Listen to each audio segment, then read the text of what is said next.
Good evening, everybody, and welcome to my new show, Beneath the Covers. I'm Jac Tyler, and you probably know me from Lengro magazine and the lives that I do with with Claire and the Lengro team. Well, this evening, I'm going to be chatting to an amazing lady who is an expert astrologer, clairvoyant, best-selling author, and editor of Lengro magazine. She's also a great friend of mine, so I'd like you to welcome Claire Petulengro. Hello. Hello. Oh, you look beautiful. How are you? I'm good. I'm a bit nervous. Don't be nervous. I'm totally open and honest. So this is like a new experience for me being on this side of it.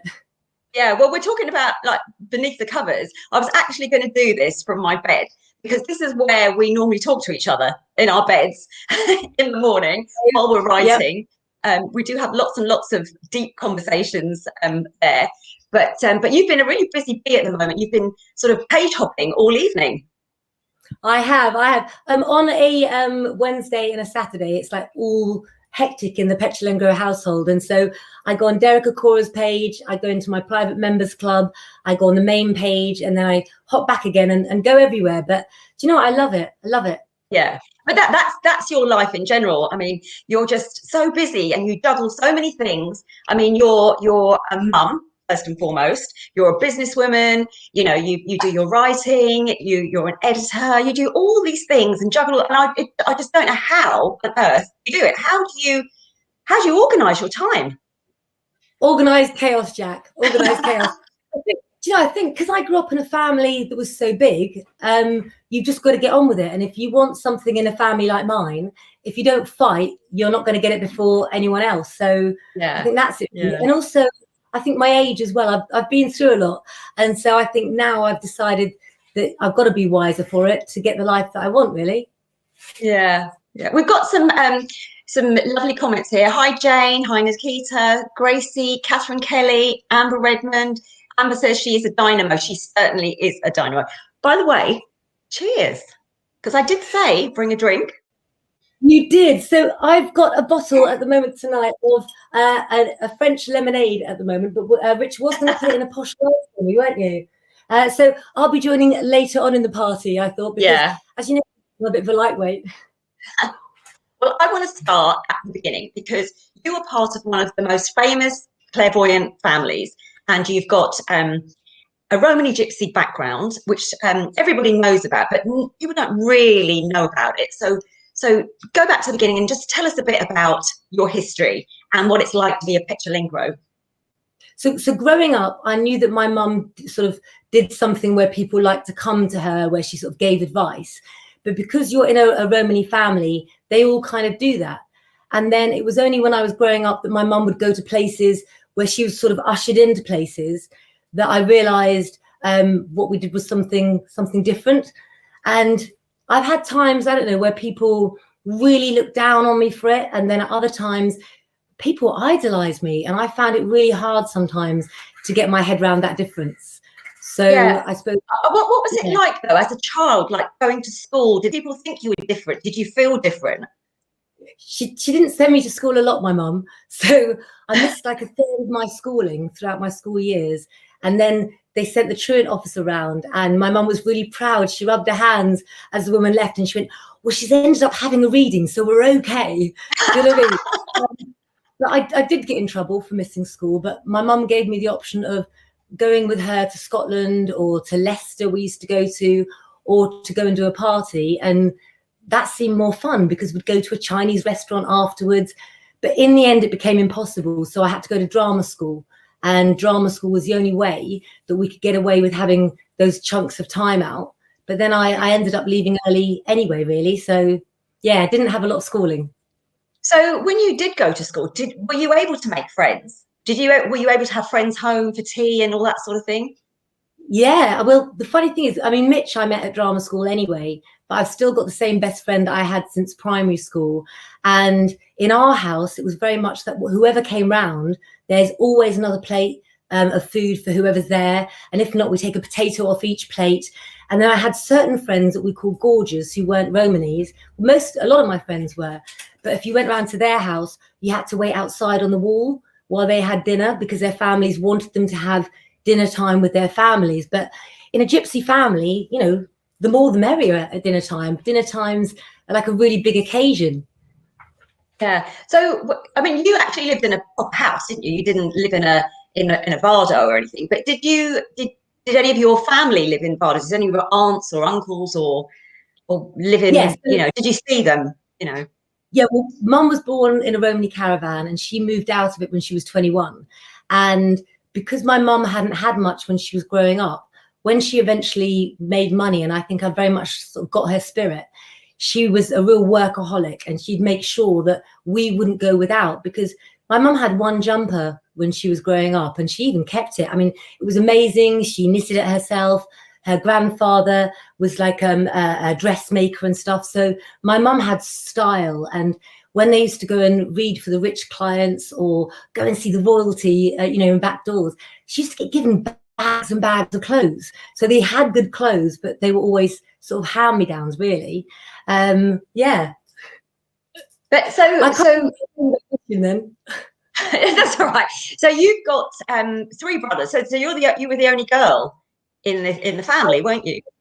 Oh, that's right. So I was the only girl in the family, and when my mum started to make money, she bought this enormous house, and it was like a big vicarage, which years later, when we sold, became the first Steiner school. And I hated that big house because it was so huge, and people used to come and stay all the time. And when we eventually, my mum's company went into liquidation because her distributors of her magazine went bust. And we lost everything. And I'll never forget, I was about 13 or 12 years of age, and we all had to move, and I had to share a bedroom with my mum and dad. And my mum reverted to the person she was when she lived in a caravan. And it's like those moments and the conversations we had that I loved. I preferred it, really. Yeah. Tell me a bit more about the Petulengro women, because they're just a strong bunch of women, aren't they? Your aunts and your grandmother, and they were really strong women, weren't they? I mean, do you still? I mean, do you still have your aunts around you now, or have they passed? Or during COVID, we had 15 deaths in the family, and I still have lots and lots of aunts. We've got a really big family, and they're all doing really well. And many of them, you know, give readings in Blackpool still. My aunt Adeline was in Skegness, but she's passed on now. So I don't think they'll ever stop, because they have so many children, Jack. We're hard to kill out. So with your sort of Romany background, and you know, there was a lot of family values, and it was quite strict. You had quite strict upbringing, didn't you? Where like when it came to boys and things like that. So what happened about boyfriends? Oh my goodness, that's no. So all that stuff you see on Big Fat Gypsy Wedding, the grabbing, that would never happen. When I was growing up, I wasn't allowed to have chewing gum. I wasn't allowed to wear jeans. I had to sort of be the person that washed up at home, because it wasn't a boy's job. So there is that side, and you know, of the Romany Gypsy family where it's very traditional.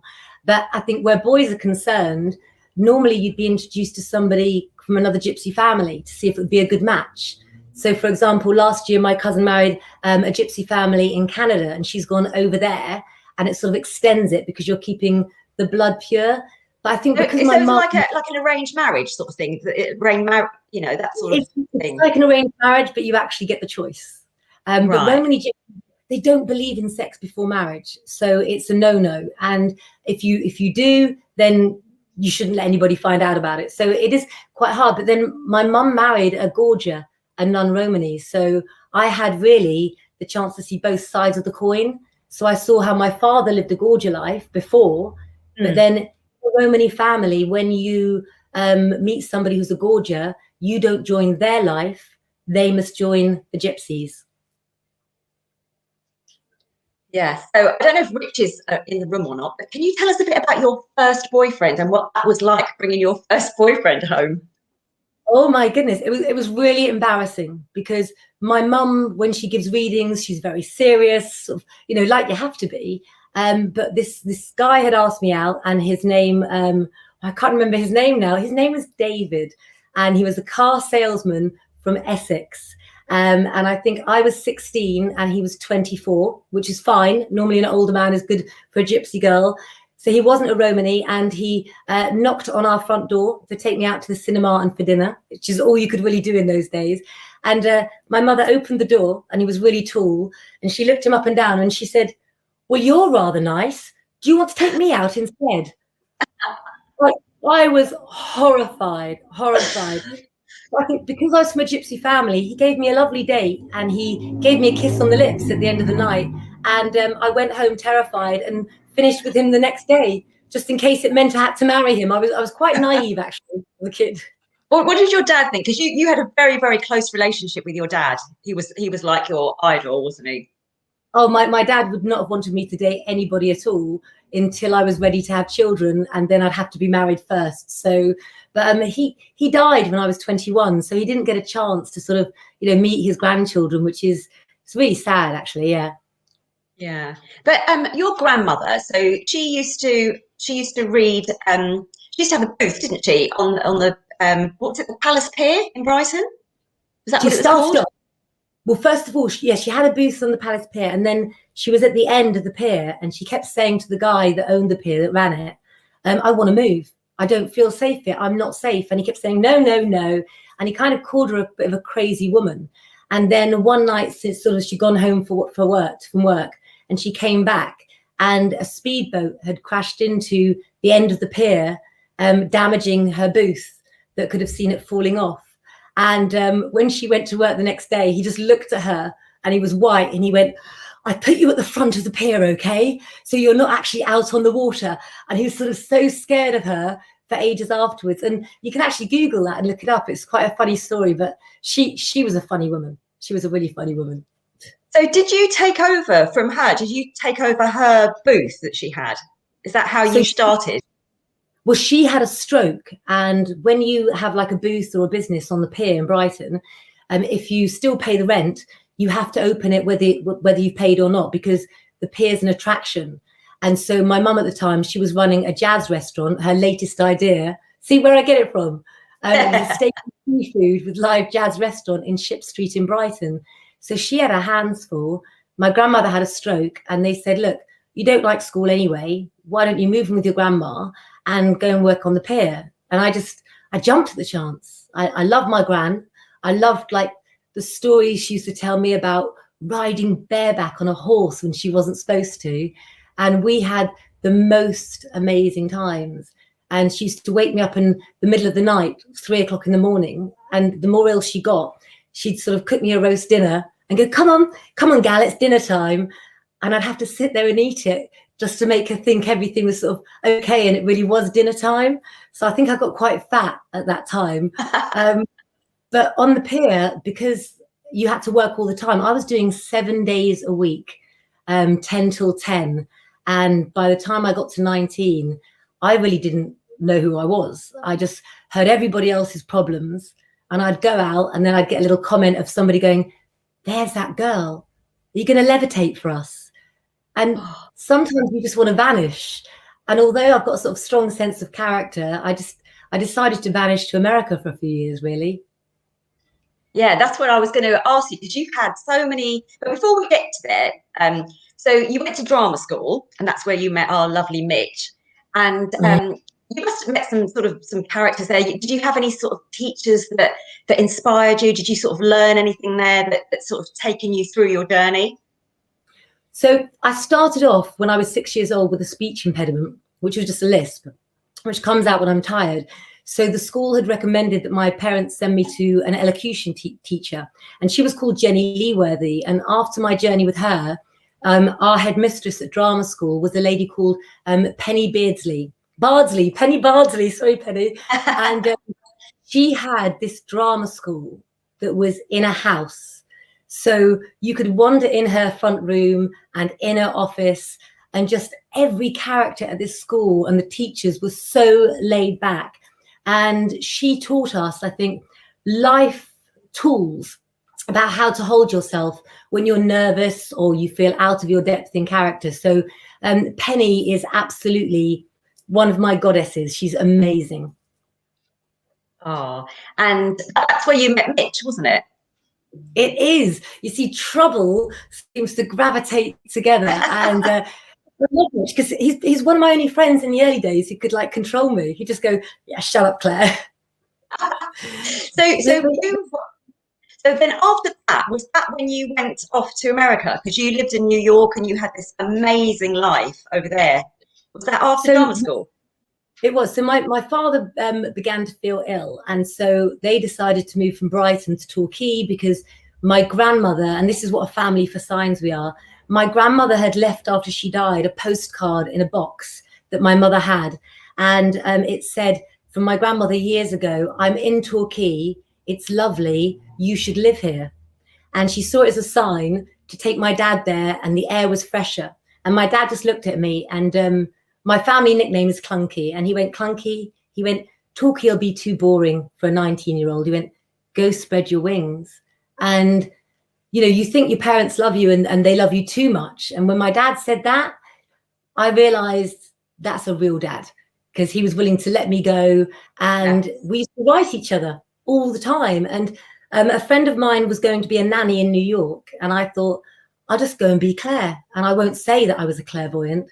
And she fell in love the week before we were going. And so she cancelled.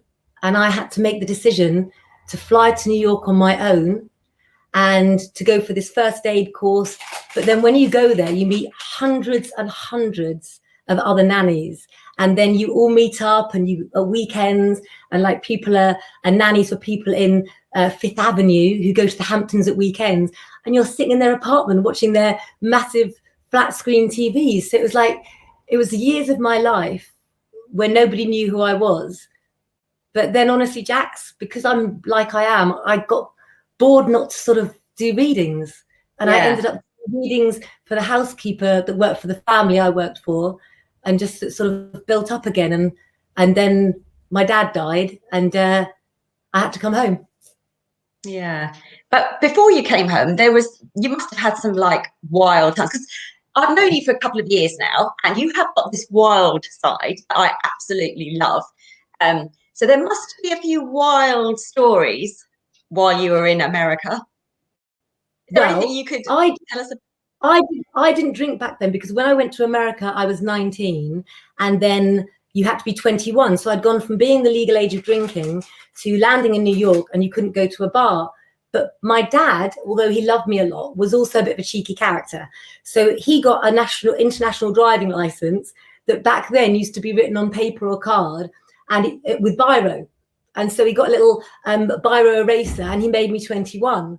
But I didn't use it to go out drinking. I used it. Well, maybe I did. This is a story that maybe happened in case I could get in legal trouble.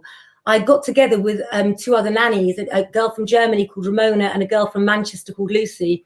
And we hired a car, and we drove from New York City down to New Orleans, but we couldn't afford hotels. So we went to Mardi Gras, Miami, and we slept in the car for like all these days and weeks, seeing all these amazing places. So I was dangerous back then. I mean, really, wasn't it? A bit stupid. I'll do it now. So rewinding a little bit, when did you know that? How did you get this gift of clairvoyancy? I mean, is it something we're all just born with, or is it something you learn? No, see, that's a really hard question for me, because I don't think that I've got a gift. I just think that I come from a family where, you know, if you're Irish, you fight a lot and you don't mean what you say. If you're Scottish, you know, you can handle your drink a lot.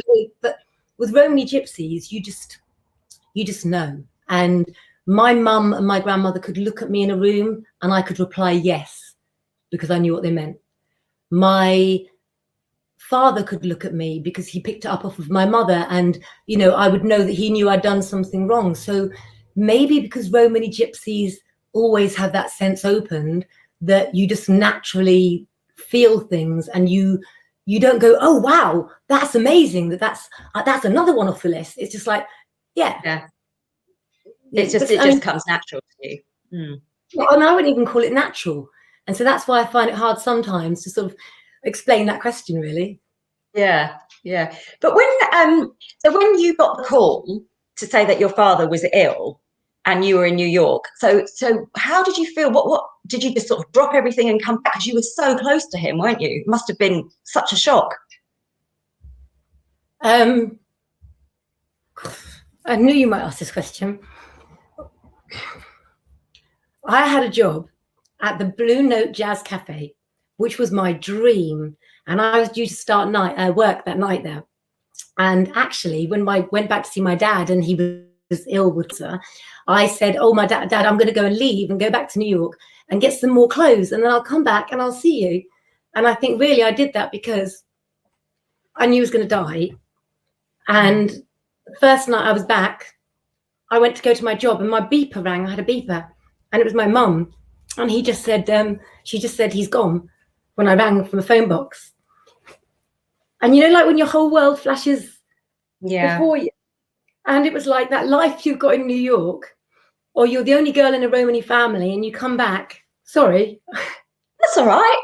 Okay. You come back to England, and I came back to Torquay, and it was a town I didn't know. And I'd left all my friends. I used to rollerblade to work over the Brooklyn Bridge, and it was a wake-up call. And I'm so happy I made that choice for my mum. I was seeing someone when I was over there, and I did what I think I advise a lot of my clients to do, which is I say, you know, is that person enough? Do you love that person enough? And I had to think about this guy I was seeing, and he wasn't, you know, he wasn't. So I came back for my mum, and we had the craziest times, because when we came to Torquay, she knew I'd be bored. And so she set up poker lessons for us at the local casino. And then above the shop that she had in Torquay, there was a restaurant called Steps Bistro, where all the people in the shows in Torquay, like the famous people that were touring, would go upstairs and drink. So I was bored, and I ended up going backstage because I met the people from going above my shop, becoming the dresser, and went for people zipping them up between quick changes. And of all things, I'd been in America, so I didn't really know her, but there was a girl called Melissa Bell who used to be in Neighbours, and she played Lucy. Oh, yes. Yeah, I remember. So I used to zip her up with her dresses, and we became really good friends. She liked readings. And because she was in this show in Torquay, she said to me, look, let's go out together afterwards. So we'd go out to this nightclub, and I'd been broken in New York, just come back from my dad's funeral, never really drunk much. And so I went out with Lucy from Neighbours, and she was just saying, when people were offering a drink, yeah, and one for my friend, and she was drinking large vodkas with lime. And apparently I went to a phone box and I phoned my mother and said, I don't think I'll be home tonight.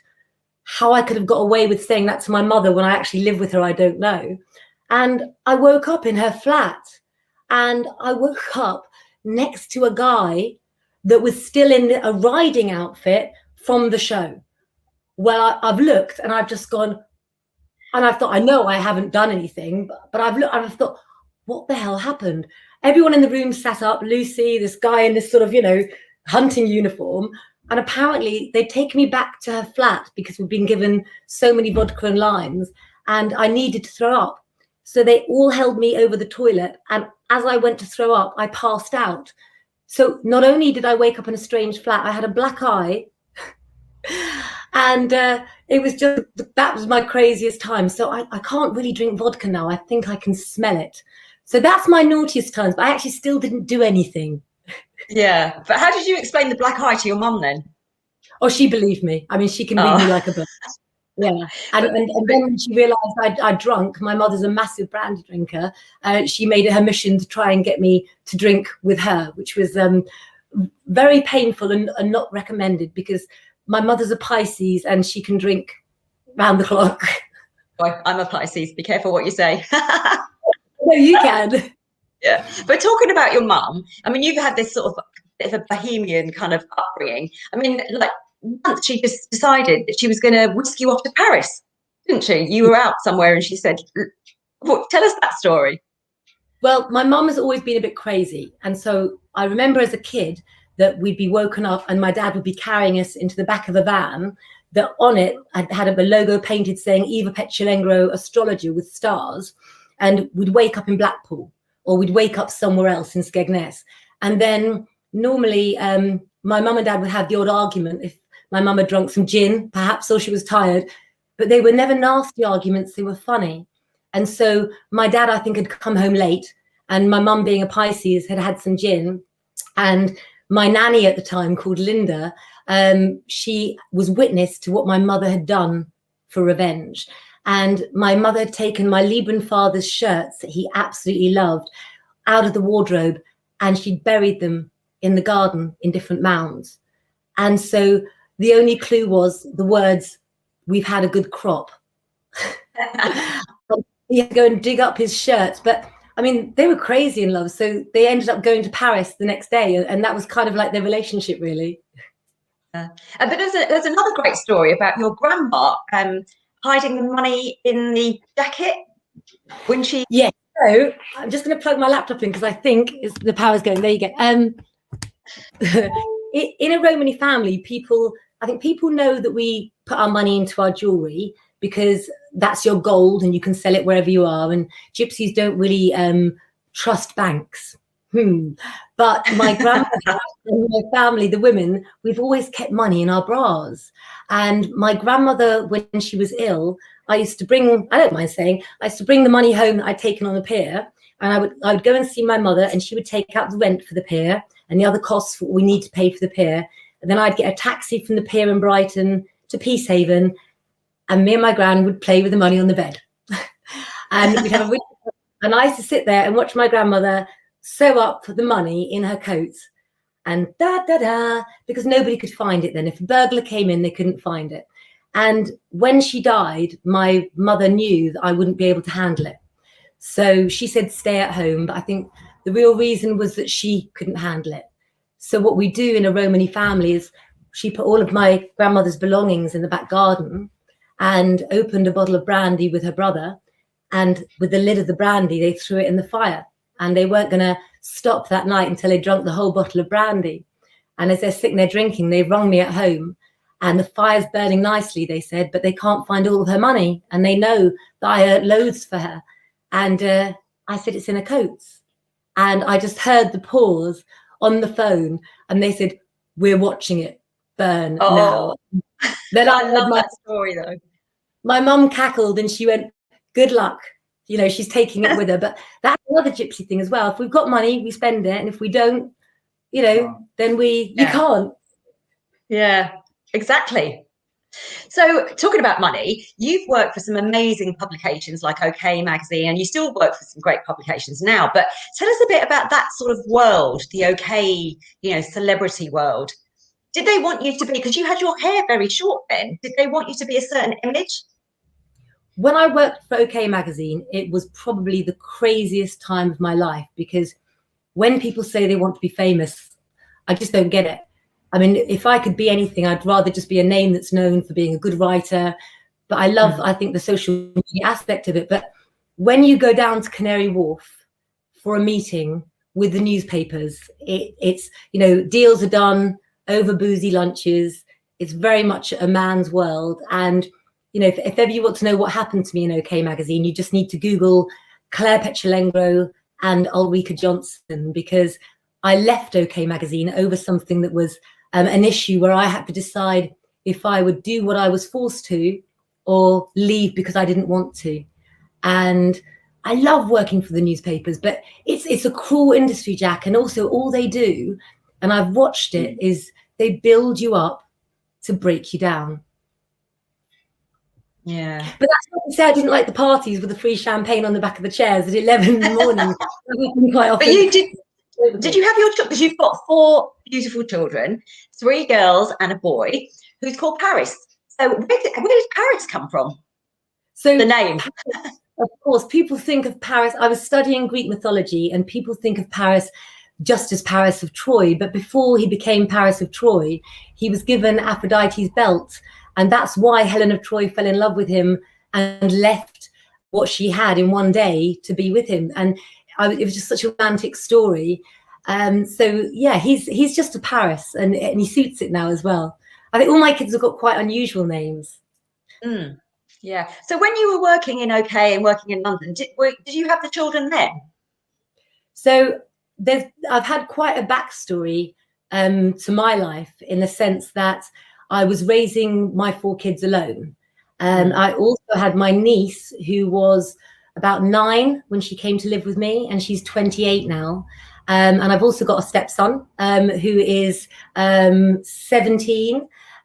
So I seem to get a lot of people in my life, and I've always had loads of kids around me. But when I just had the 4 kids, I got offered some work in London, and I was on my own for 8 years. And I said to them, what do you want me to do? Because I can either go back to work in London, we can get a nanny and you can have loads of amazing things, or we can go on some nice holidays, or I can not take the job and carry on doing my writing and the other bits, and mummy will pick you up from school every day. And they said, we want mummy. And I'm so glad they did. They don't seem like they liked it. And they take themselves to school, but they said that, and I'm glad I did it. I really am. Yeah. I mean, you're a great mum. You are. I mean, I know you. You are a fantastic mum. But you also worked on The Big Breakfast, didn't you? What was that like? I did. That was really, really good fun, because you used to go to near Battersea Power Station. So I was on it mostly when Sharon Davis was on it. And I mean, all the people there are crazy. And I started off doing something called Motormouth, which was a TV program I did many years ago. And so I did This Morning. I used to do a program called Live at 3 with Jane Irving, which is how I actually met Derek Corey years ago as well. So I've always done the TV circuit, and I think I took a big step back for the kids, but it's good fun. It's good. This Morning's good fun. They once picked me up on a motorbike because a guest had dropped out. And there's some moments of that sort of fame thing where I had this really long furry coat thing on, and I don't know how I got on the back of the motorbike. And this guy had never driven so fast. And where the This Morning studios are, they drive you right in, so you can kind of go right in to the set. And Philip Schofield is one of the nicest guys that you can work with. And years ago, he asked me to take part in a test to see whose predictions could come true. And they locked our predictions in the Bank of England. And he really looked after me in that show. And I didn't feel very well. And I remember my mother saying, I've got something for you in my bag. And afterwards, I came off the show. And I got the most points in the show, by the way. I got the most predictions right. Yeah. She pulled out some muslin cloths. Yeah. And I looked at her and she just said, Lesty's Bory. And that means in Romany language, you're pregnant. And I was pregnant with Paris. So that was a memorable time. That's how I remember Philip Schofield. So we've got some comments here. Sam at Lengro, when are you writing your autobiography, Claire? Oh, I don't know. Maybe there's so much more of the story to tell, I think. Yeah, I know. So what I wanted to ask you as well, when you're doing things like This Morning and shows like that, do you come across a lot of, well, you must come across lots of people that are skeptical and people that don't believe it, think you're fake. How do you deal with that sort of negativity? Or did you not come across it? I think because in my line of work, because I'm doing daily newspapers, I'm doing personal readings where I'm actually talking to people on the phone, I'm doing radio interviews, the different things I'm doing, there's enough balance of different opinions that I don't let it get to me. And I've also found that when I give a reading or a prediction anyway, I don't want somebody to say right then, everything you've said is right, because I want to be controversial, because often what's around the corner is not what people see. But I've had some sort of bad trolls in the past. It's not always easy. Yeah, but I must say though, since we've all been working together for Lengro, we haven't sort of come across anything like that. You know, people just do love you because you are you, and so we never really experienced any of that, have we? When we've all been together, or I think that's in a way. I think that when I was on my own a year ago, doing Facebook, I did get sort of trolling, and then lots of people say that I'm a typical gypsy and I go and steal friends and make them family. It's probably true. But I think there's strength in numbers. And I think, the more of us there are in Lengro now spreading the word, I see a difference. And that there's a buzz in that. When you can go and make people feel happy or say, do you know what, I agree with you. I'm going to find it's really empowering, but not in a way that you want to be controlling, but to set other people free is a nice feeling. Because didn't your mum have her own magazine? Yes, yeah. So that's how we lost all of our money. My mum kept saying that when she was writing for newspapers, oh, they haven't done this right, they haven't done that right. So my dad said, why don't you go and bloody do your own magazine? So she said, okay, I will. And she produced a magazine called Romany. She got her own distributing company, and it got on the shelves. W.H. Smith took it, and there was my mum, and I was at school. So I spent my Saturday before I went to work going in to W.H. Smith to get my mum's magazine and put it in front of every other magazine. But then again, my dad did also say to my mum, because my mum's always, like a Pisces, always complained when she was out about everything wasn't as good as she wanted it to be. So my dad said again, when I was 16 this time, why don't you go and buy your own restaurant? And so she did that as well. So that is definitely where I get it from. Well, you've got your own magazine, so that's probably next in the pipeline then, a restaurant. Well, that sounds good to me. but you are a best-selling author, and like you've got so many books out. This Love Stars is one of my favorite books. I have reviewed it in the magazine. You know I love this so much. But one of your other books, your health book about health, your health, what's it called? Health Signs. Health Signs. Yeah. How did you find out about that? You've got things about herbs and all sorts of that. How did you learn all about that? Is that something that you just experienced in your Romany family? My grandmother, she was a herbalist. So if I had a headache, she used to never let me take sort of drugs. Feverfew was really good for headaches. I recommend it to everybody. But she also used to make concoctions for clients as well. She always said as well, get medical advice if you can for things. So my love of herbs and medicines was from her, and fresh herbs in our food. But there were so many of the women that knew so much about it that I found that when I got a 3-book stable author deal from Pam Macmillan, and they talked about different things I could do, and sat in a meeting, it kept coming up, health, and this goes with that. And so it was a matter of calling around my family and sort of saying, do you remember this recipe? It caused quite a few family arguments though, because loads were going, it wasn't, it was this in it, it was that in it. I had to sort of play mediator in some ways. Because you're always, whenever one of us has got a headache or something wrong, you're always like, get Feverfew or get the, you're always talking about the herbs and things, aren't you? But well, I'm a great one, I think. I'm a great one for getting doctor's advice, but also self-healing as much as you can in terms of treating your body like the temple it is. And I think so many times we abuse our bodies because we're feeling sad. So you've got to get to the core issue first and then try and get a healthy body going. And then you've got then you'll feel like a sports car. Yeah, that's true. That's absolutely true. Now, some of your followers have been asking about palmistry. So I just want to talk a little bit about that. What is that all about? How did you get into that? Is that part of the Romany gypsy thing as well, or did you learn that? So my mother and grandmother were always giving palm readings, but I found that quite boring. So since I was very young, I had to wear glasses. I'm blind as a bat without my contact lenses in. And I found palmistry boring because I liked the bits where I could sit and say what I felt about the client.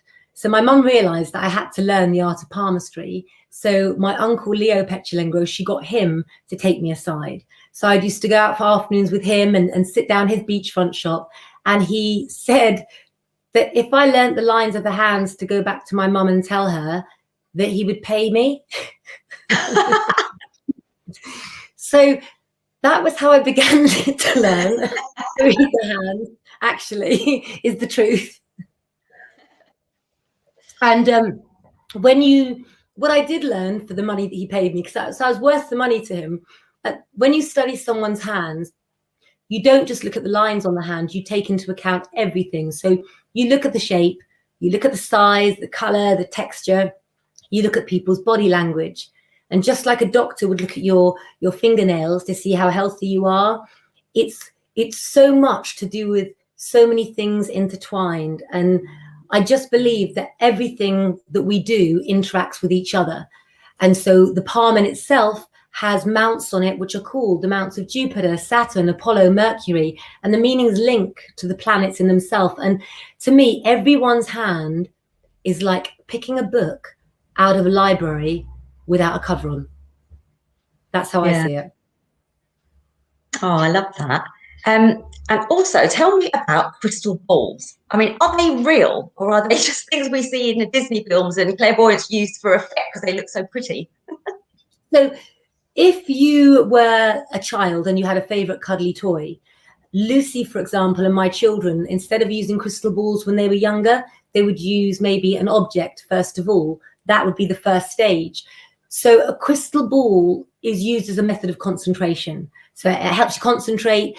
And it's really hard to describe how I see things, because if I'm giving a reading, then I will talk to somebody like I know what I'm saying, because I'm telling them facts I've already deliberated over my head. And this is how it happened. And this is what I think he is. You know, this is where I think you should be going. And who's so-and-so. And I don't really question how I do it.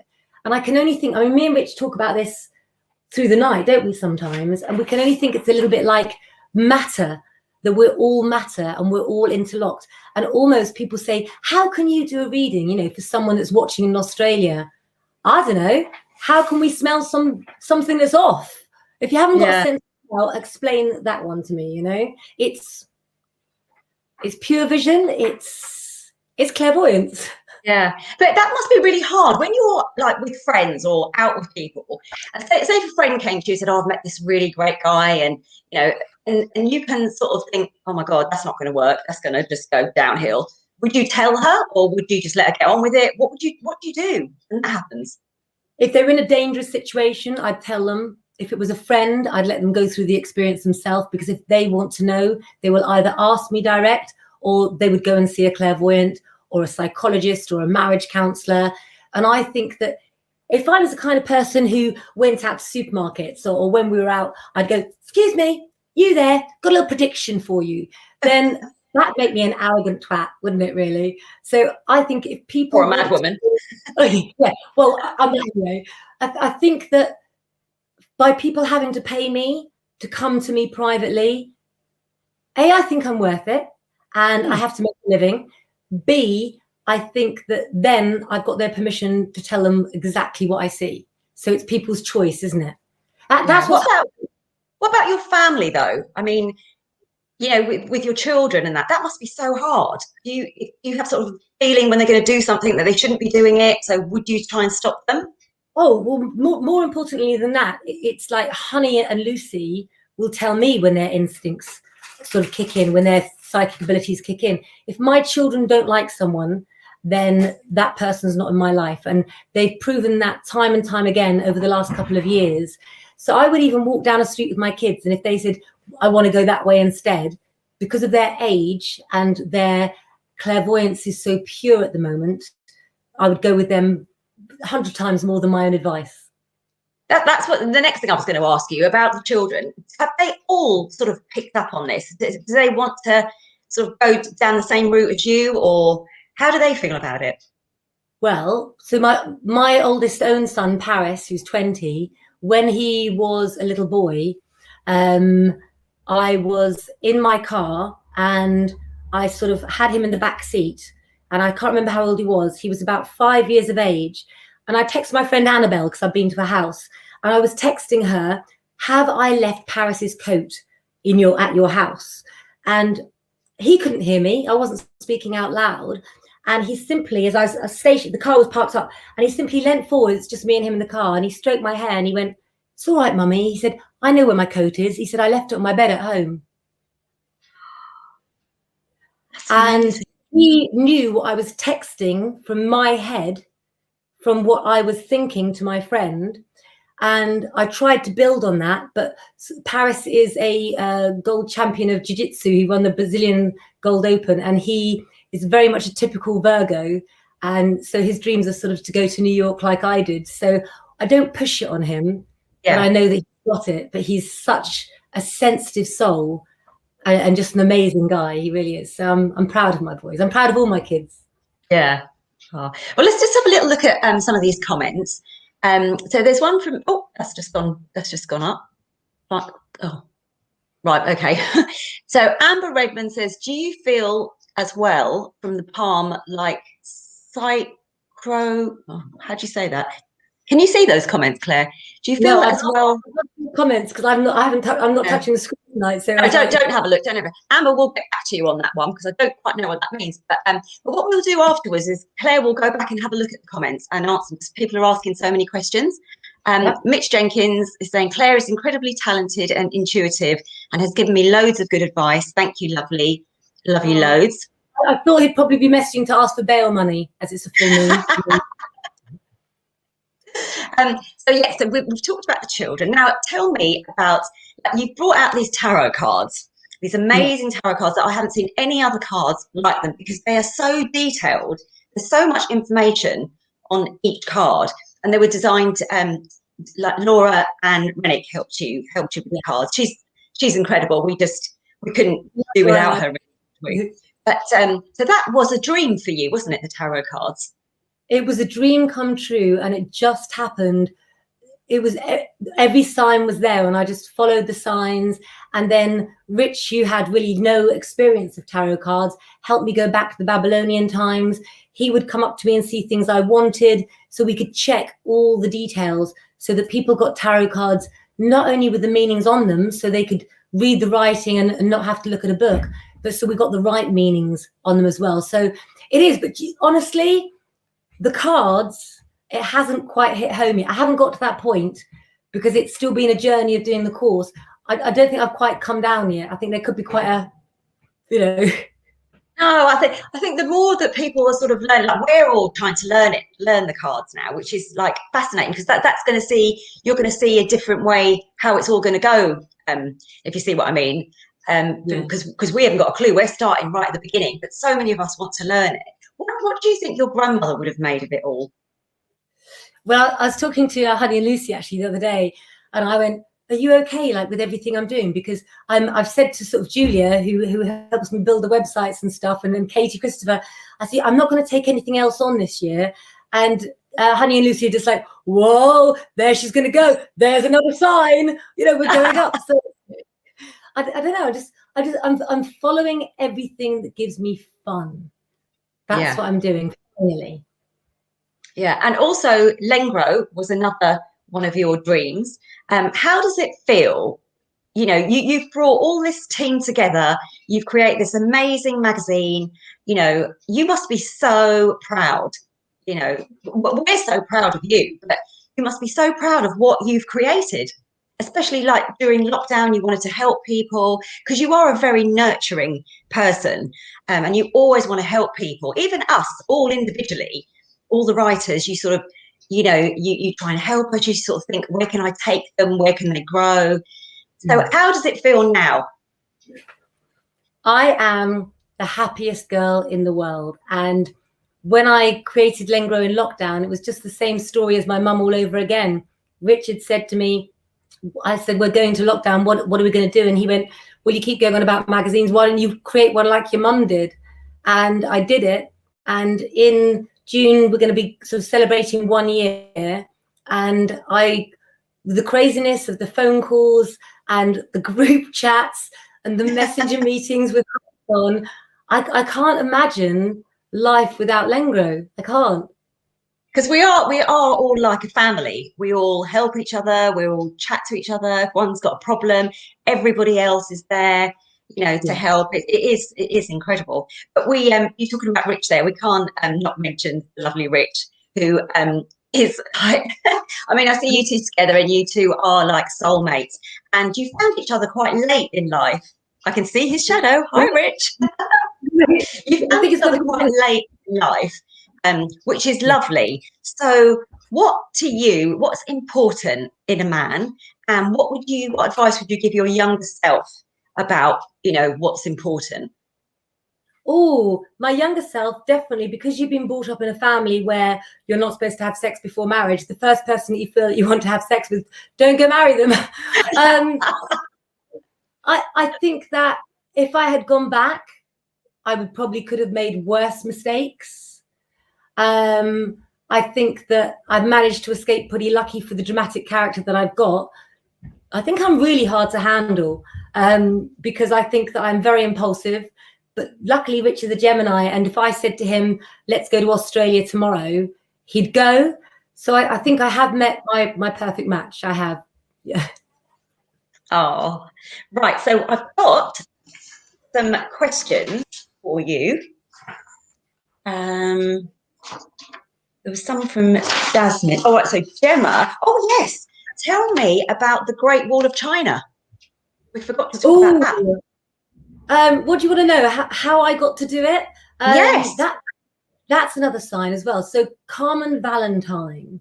Carmen Valentine is my nearly 18-year-old daughter who lives up to the spirit of her name. But when she was a baby, when she was 2, she got bronchiolitis, and she was very, very poorly in hospital. And as a lot of gypsies do, I prayed to whoever we all pray to, and I said, please make my daughter better, and I promise I'll give something back. And she recovered. She recovered the next day, and I took her home, and she was fine. And then the post came the next day, and it was a letter from my then agent, who said, we're looking for kind of known people to do a charity trek in China to raise money to walk along the Great Wall of China for 10 days to raise money for 5 children's charities. So I just thought, that was a sign. And again, I met another friend that's become like family called Becky Sage, and we had the funniest times. And she's a bit of a gypsy girl, really. And so I made friends and I made memories. And I think it's any excuse for an adventure. That could be the other answer, couldn't it? Right. So Alison Earle says, if you could return to a time in history, any time in history, when would it be? In history or in my life? Well, she says in history, but in your life, I think I know where this is going. I think we'd go back to the 80s, wouldn't we? Do you know what? I've got 2 answers. If we were going back to a time in history, I'd actually like to go back to the Cotton Club, and I would like to go to 1920s, see all of the amazing singers and tap dancers and things like that. But if I was going to go back in my life, I don't know why you've hit me tonight, with emotion. I'd go back and dance with my father one more time on the seafront in Florida. When I woke up on my 7th birthday, he stole me away from my family who hadn't woken up yet. And we walked along the Florida seafront, and there was some music playing, and he took my hand, and we did a father and daughter dance, and everybody clapped. And I'd probably do that again. Yeah. Oh, and Amanda wants to know, what other work did you ever see yourself doing? Well, when I was younger, I had an older friend who was very, very glamorous, and she ended up becoming an air stewardess or a flight attendant. And I couldn't believe that she could do what my mum paid to do, which was to go off around the world to give readings to different places, but she could actually do this travel for free. And so I always wanted to be an air stewardess, but I didn't think I could conquer as many languages. And then everybody I knew said, come on, Claire, you'd spill the coffee on them, don't you?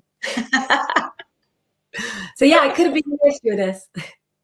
And Jasmine wants to know, what 3 crystals would you take with you wherever you were going? It's 3, just pick 3. Okay. Lapis lazuli, probably rose quartz, definitely a bit of amethyst as well. I think different crystals for different occasions, really. But lapis lazuli is a royal stone, and I thought that because tonight you're asking me about my family, I might need a bit of my grandmother's spirit with me. So I'm wearing lapis lazuli tonight, actually. Oh, lovely. And is that from you? You got that in your shop? Yeah, we've got lapis lazuli. So I don't quite know how I started a gemstone shop this year. But yeah, how did you start a gemstone shop? I don't know. I don't quite know how I met Leslie Anthony, and she had the gemstones that I thought were the gemstones I would buy. And so I thought I could only sell what I would buy myself. So yeah, I don't quite know how that happened, but it's here for life. It's here for life. I love it. So what are your plans and hopes for the future? What's next? Is it a restaurant? Oh, at the moment, I'm really, really scared because I've done everything that I was going to do and I have no plans. So Richard is really scared because he says that means like anything is possible. So I won't be getting calls at like 3 o'clock in the morning then with all these ideas. You'll always get calls at 3 in the morning. And we've had really amazing response, both for Lengro magazine and also for the lives. And we've had all kinds of offers, but wherever we go as a team now, I wouldn't go anywhere without making sure that it's a journey that we still have fun on, and that we're still in control in, and that our followers can follow us in as well. Yeah, because you always say to us that a job isn't, what is it you say, job isn't a job if you love it? What's the thing you always tell us? If you do a job you love, you'll never work a day in your life. That's it. So on that note, I want to say thank you so much for coming beneath the covers with me tonight, Claire. Thank you everybody at home for watching us. We've had a really lovely time. Claire will have a look at all the comments and answer as many as she can. So have a lovely evening, everybody. And until next time, sleep tight.